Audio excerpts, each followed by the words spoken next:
You're listening to old-time radio stories, classic tales of horror, mystery, and science fiction from the golden age of broadcasting. From Hollywood, it's time now for...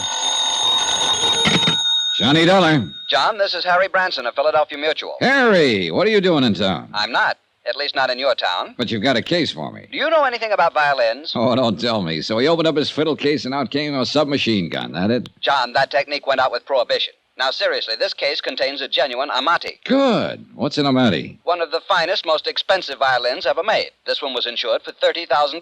Was? Yes. Now, someone has to find it for us. What's more... Okay, Harry, I'm on my way.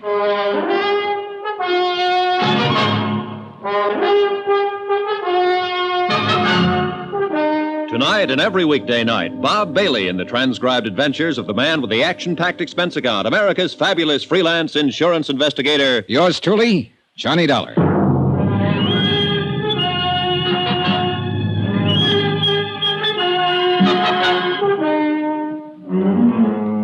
Expense account submitted by Special Investigator Johnny Dollar to the Philadelphia Mutual Liability and Casualty Company.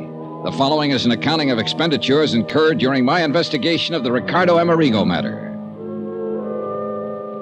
Expense account item 1, $12.40, train fare and incidentals to Philadelphia, Pennsylvania. I took the train because Harry Branson didn't seem to be in any particular hurry, and I kind of like a slow look at the countryside this time of year. When I got to Philadelphia, I checked in at the Bellevue Stratford, shaved and showered, then went over to Harry Branson's office in the Security First building on Walnut Street. You deceived me, John. I thought when we talked long distance that you'd be here right away. But instead of flying down, you took Old the sober-sides Branson Possibly hadn't a loss changed of a bit. valuable time, Hair a little grayer than the last time I'd seen him, as soon perhaps. as I hear further from But Amerigo. still the same serious lad We'll see who what, if always anything, acted he as can though he tell was us. carrying the weight of the world on his shoulders. Now, I feel a deep personal concern over the whole matter because it was a man I put in this office myself who issued the policies, both of them. 2 policies on this fiddle you were talking about? No, John, one on the Amati violin, $30,000. Yeah. And one on Ricardo Amerigo himself for $20,000. Who is Ricky? Who? Well, isn't that what you said his name is? I'm sure I didn't mention anyone by the... Oh, Ricardo Amerigo, yes. Well, where's he playing? The Purple Cat or maybe Wee Willie's joint over on John, Fifth Street? this man is a concert violinist, or was. He's disappeared. Now, please, no more levity. Sorry, Earl. It's Harrison. Sorry, Harry. All right. Quite all right. Now, I realize that you have quite a sense of humor, John, but in a matter as important as this... Yeah, sure. Now, let's have the story. Very well. A few years ago, Ricardo Amerigo was one of the world's leading concert violinists, as famous in London, Paris, Rome, as in the concert halls of this country. Uh-huh. Such virtuosity, almost unbelievable. I shall never forget one evening here in our Academy of Music. He had just finished a perfectly brilliant Wieniawski. Amazing technical performance. Yeah, well... And for an encore, he played Sarasate's Zapatiado. Even more brilliant. Harry... But the audience wouldn't let him leave the stage. Ricardo Amerigo... has disappeared. Oh, yes. And you're in a hurry to get on with the case. I'm sorry. Now, thinking of his superlative performance that night carried me away. Yes, he's dead. Disappeared. And the violin? No trace. Dead.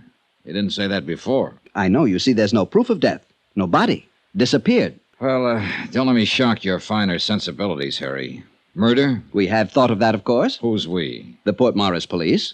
Port Morris, New Jersey, that is. Oh. Yes, you see, since Amerigo's car went through the bridge rail, crashed right through it, and plunged into the river stream... Trying to tie Harry down to pertinent Port facts Morris that would help me in my police investigation was, futile. At least 3 times during the next half hour, he went off on glowing descriptions of violin recitals he had known. Heifetz, Elman, Chrysler, and so on. But he did come up with 1 or 2 things I wanted. First, Amerigo and his fiddle had been driving down from Philadelphia to some spot on the South Jersey seashore. Crossing an old wooden bridge over a little stream, an inlet from the ocean, the car had smashed through the guardrail and gone to the bottom of the inlet. The car, of course, was found. Amerigo and his violin, no. Second, and just as important, the name of the beneficiary of Amerigo's policies. Item 2 on expense account, $1 even. Taxi to the Harnell building, also on Walnut Street, in the office of Peter Corbin, Amerigo's booking agent. The building was plush, but Corbin's office was about as bare as I'd ever seen. An old beat-up desk, a battered filing cabinet, and a couple of straight chairs. That was it. Come in, Dollar. Come in. Sit down. Corbin was chewing the stub of a cigar that he'd forgotten to relight for at least a couple of days. We made with the usual howdy-do's. Well, your man Branson told you exactly right, Dollar. I'm Ricardo Amerigo's sole and only beneficiary. Well, isn't that a bit unusual? For a man's agent to be his heir? Or, was it because you were old personal friends? I'm going to give it to you straight. I brought Amerigo over to this country. Myself, my own sole expense. I actually gave him the build-up. I started his whole entire career. I kept him on top, all at my own expense. Well, didn't you collect a regular agent's commission on his earnings? Oh, sure. Plenty more. Why kid about it? Sure, while he was working. What's that supposed to mean? Bottle. What? Yeah, started hitting the bottle. Bad, not good. And believe me, the word gets around fast. Instead of making me money, himself, too, of course, he started costing me money. But you see, he never saved anything, even when he was earning big. You know how these artists are. Yeah, I've heard. Well, it's the same with all of them. He got in debt actually up to his ears. And nobody, no family, no relatives, nobody to pull him out. Nobody but me. Big-hearted Corbin. So you had him take out a lot of insurance and name you as beneficiary? Well, that was his idea, actually. Of course, he always did have the Amati insured. That's his violin. Oh, so I've learned. Oh, you know about violins? No. Oh. Well, but the life insurance, that was his own idea. Double indemnity, all that sort of stuff. Double indemnity? Oh, yeah. But guess who had to dig up the moolah for the last couple premiums? Big-hearted Corbin. You're right. Not a bad investment, though, was it? What? Hey, Couple of wait thousand a in minute. premiums, and you stand to collect plenty. If we can find proof that he's dead, and if we can't recover I don't like the... that dollar. I don't either, Corbin. It doesn't smell good. Oh, you think me, his own agent, actually rigged something like that for one of my best friends? You think that... Listen, wise guy. Even if I did have any of a such idea, it'd be crazy. Anything actually as obvious as that. Well, sometimes the most obvious is the best cover-up. Oh, get out of here, dollar. Unless you want somebody to start collecting on your insurance. Even if it isn't you, huh? Get out! So help me. Yeah, pretty obvious. And every time you open your mouth... Oh, no, you don't.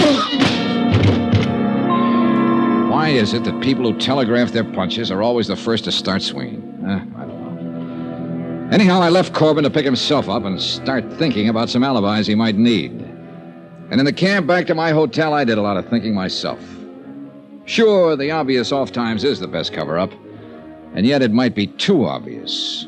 Far too obvious. Branson here? Johnny Dollar here. Oh, John, good. Listen, at least there'll be no double indemnity to pay in the Amerigo matter. For accidental death, that is. You see... Wait a minute. About an hour ago, you weren't even sure he's dead. Did somebody find the body? No, unfortunately, but I've just received a call from the Port Morris police. They completed their examination of Amerigo's car. After they pulled it out of the creek, of course. I hope so. John, they found conclusive evidence of murder. Harry, I'll call you from Port Morris. Expense account, item 2. Subway, ferry, train, and bus fares to South Vineland, New Jersey.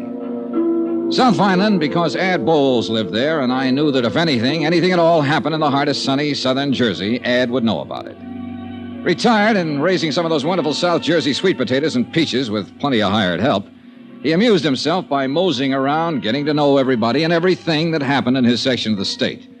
He had an insatiable curiosity and money enough to keep it satisfied. Hi, you conniving, chiseling son of a gun. I've been waiting for you to get here. What took you so long? Hey, what was that conniving, chiseling crack, son? We're still on expense account, aren't you? Yeah, sure. Sure, and so help me, nobody in history ever had the knack of padding out an expense account the way you can. And collect those fancy commissions on top. When I was a private investigator... Who is retired? You call this retired 270 acres of sandy soil from which to try to wrestle the poor living? Oh, no, wait a minute. That Cadillac Eldorado out front, that belongs to one of the hired hands. 983 peach trees. And isn't that a landing field I see out there through the window? A lot of sweet potato land to be cultivated. Well, yes. Say, why didn't you fly down or let me know and I'd have picked you up? Look, with all the time I have on my I thought hands... you said you were very busy. Yeah. How long you going to stay? So I can figure out where we'll go or what we'll do. Ed, I'm on a case. Well, sure. Ricardo Amerigo and his priceless fiddle. Oh, no. It was easy. When I heard about him going over the bridge, I contacted Barney Peters of the Port Morris PD. From Barney, I learned all about the next of kin. His agent, that is. Pete Corbin. Right. And that boy at Philadelphia Mutual, Harry Branson. And I knew Branson wouldn't call anybody but you in on the case. So here you are. Still a private eye, aren't you, Ed?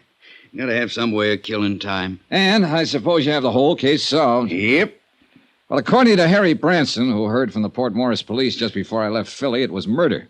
Oh, you point killer. I thought I'd be the one to tell you that. No, sorry. The cops knew it first. Second, I told them. Huh?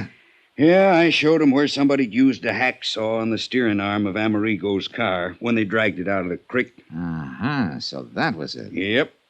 And who wielded the hacksaw? Well, Pete Corbin. Who else? Why? Who else stood to benefit by Amerigo's sudden trip to the great beyond? No. It's too easy, Ed. What's more, he's the only one who had constant and complete access to Amerigo's car. Why, he not only mothered little Ricky, clothed and fed him and kept him in booze, but he paid his rent, swept out his apartment, serviced his car. No, it's too easy. And Johnny, that car was even kept locked in Pete Corbin's own garage. And Corbin had the only key. Where did you learn that? From Corbin's landlord, by phone, of course. Said he thought Corbin did that so Ricky couldn't go out driving when he was drunk. And me? I think it was the other way around. He'd only let him drive when he was drunk, huh? Instead of a good chance of smashing up what would look like accidental death. So that Corbin would collect the double indemnity. It's open and shut. Any proof, Sherlock? Just get to Corbin, throw it all at him, and break him down. Maybe he'll even find the hacksaw tucked up his sleeve. Too easy. Any bets that it isn't Corbin? Yeah, I'll bet you. You name it. My commission on the case. I'll match it. Oh, and plus your expense account. Look, Ed, I want to see that car and the bridge and the creek, anything else I can find. Sure, I'll fly you down there. Then we can go on over to Atlantic City, hit some of the night spots. Your treat. You know, so we can build up the expense account enough for me to collect plenty.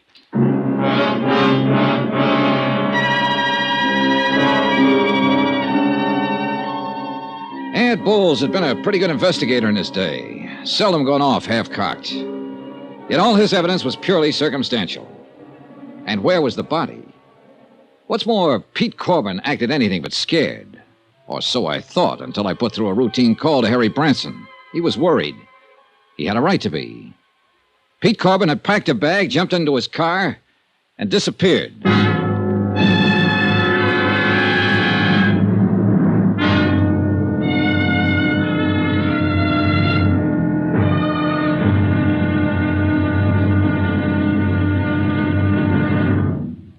Now, here's our star to tell you about tomorrow's intriguing episode of this week's story. Tomorrow, a soggy day in a soggy South Jersey swamp. And a discovery almost too good to be true. Join us, won't you? Yours truly, Johnny Dollar.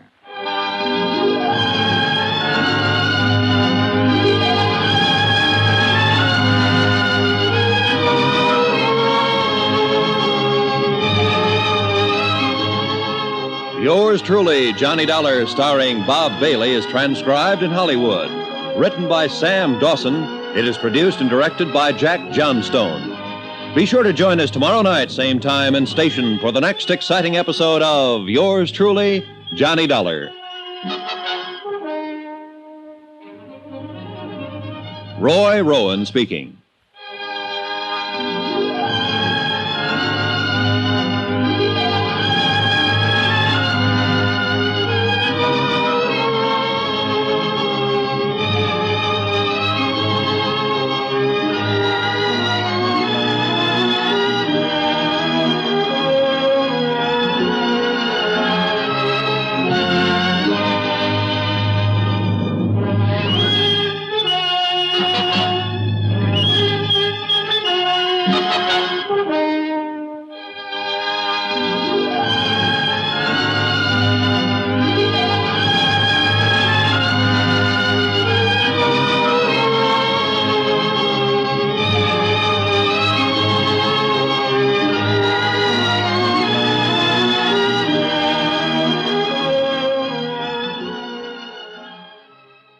Thanks for tuning in to Old Time Radio Stories.